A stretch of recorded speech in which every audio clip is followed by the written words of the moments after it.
Non à la colonisation, la France se dégage, hurlait-il. En effet, une centaine de manifestants tchadiens se sont regroupés dans les rues de N'Djamena le 14 mai 2022, protestant contre la présence de la France au Tchad, qu'elle accuse de soutenir le parti au pouvoir, également de soutirer les richesses du sous-sol. La France s'entremêle dans la politique. On ne sait pas.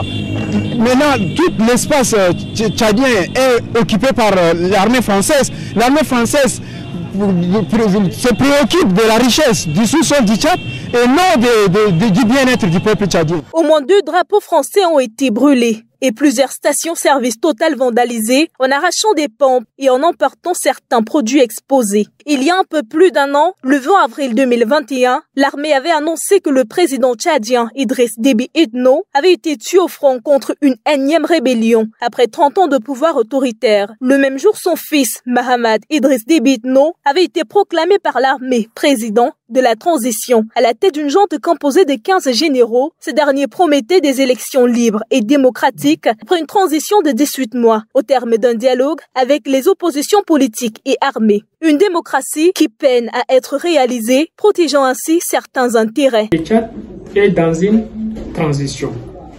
Qui dit transition, c'est un régime d'exception.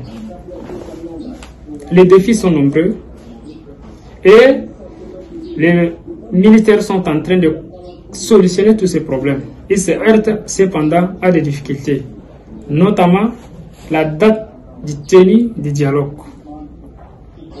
Voilà ce qui pose un sérieux problème.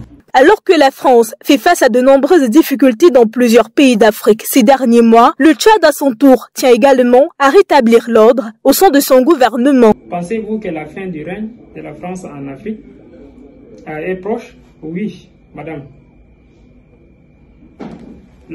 Les Français doivent comprendre que nous ne sommes plus à l'époque de la colonisation.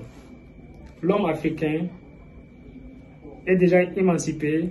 L'homme africain conscient de cette difficulté et assoiffé de son développement et surtout dans sa souveraineté.